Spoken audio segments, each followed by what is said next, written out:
The sea is calm, almost deceptively so. A flat steel blue sheet stretching to the horizon as the USS Valor cutters through it at a steady patrol speed. On the bridge, Commander James Walker stands with his hands clasped behind his back, eyes fixed forward, listening more than watching. The low hum of engines vibrates through the deck, a sound he knows so well it feels like a second heartbeat. Below, the sonar room is dim, red lit, and tense. A young operator leans closer to his headset, brow tightening as a faint, irregular echo flickers across the screen. At first it seems like background noise, thermal layers, drifting debris, but the signal returns, steady now, deliberate. The operator swallows and calls it in. Walker doesn't react immediately. He stays closer, studying the readout, asking for range, bearing, speed. The answers come quickly, too quickly. His jaw tightens. This isn't a wall, it isn't wreckage, it is moving with intent. Far beneath the surface, Captain Ernst Keller stands inside the narrow control room of the submarine, fingers resting lightly on the periscope handles. The air is stale, heavy with oil and metal, but his voice is calm as he orders a slight course correction. He has already heard the destroyer above him, the rhythm of its screws, the confidence in its speed. An experienced captain, not reckless, dangerous. The submarine slows to a crawl. Men glance at Keller, waiting for tension, for anger, for fear.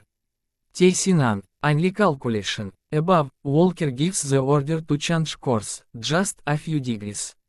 Not aggressive. A test. The sonar contact shifts almost instantly. Silence settles over both vessels, broken only by machinery and breathing. Two ships, two captains, separated by hundreds of feet of water, each now certain of one thing, they are no longer alone. The destroyer rolls gently as clouds thicken overhead, turning the afternoon light a dull gray.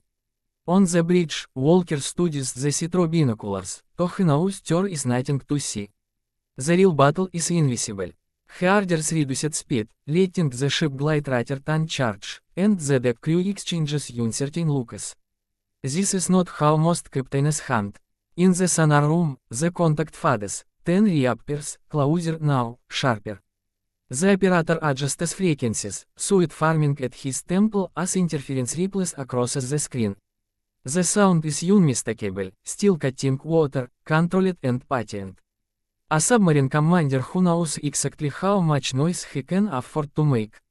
Walker leans over the console. He asks for a passive listening only. No active pings, no shouting into the deep. He wants the enemy to think they are young.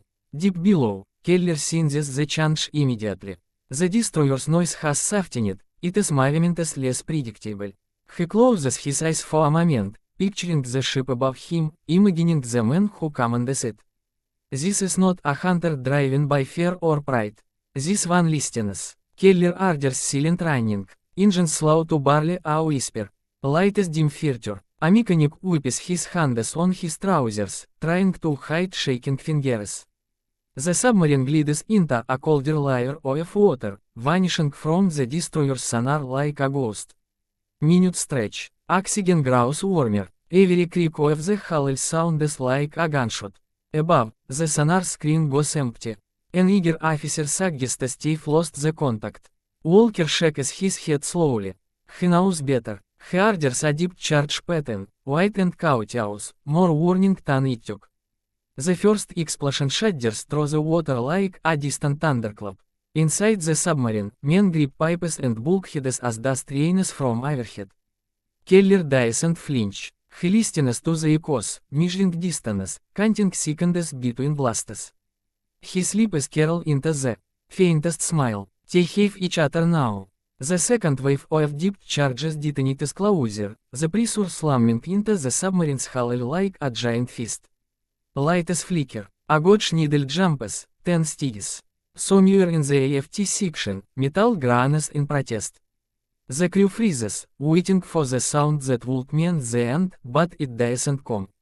Keller raises one hand, holding his men in silence. He knows panic is louder than any engine. He orders a controlled descent, just a few meters, easing the submarine deeper into the dark where the water grows colder and heavier. Every calculation runs through his mind, Halil tolerance, oxygen, the destroyer's turn radius. One mistake will doom them all. Above, the valor swings into a slow arc. Walker studies the plotted explosions on the chart table, tracing imagined paths through the depths.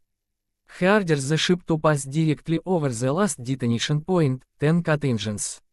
The sudden quiet feels unnatural, like holding on a breath. On the bridge, officers glance at him, confused. Walker remains still, listening, not with instruments, but with instinct. He remembers another sea, another war, and the sound of men dying because he rushed. Below, Keller hears it too, the destroyer's engines fighting. He exhales slowly, this is the moment of truth. He orders a single, brief engine burst, just enough to drift sideways, just enough to miss it. Walker opens his eyes. "Sir," he says quietly. Engines roar back to life. The destroyer surges forward, releasing a tight pattern of deep charges.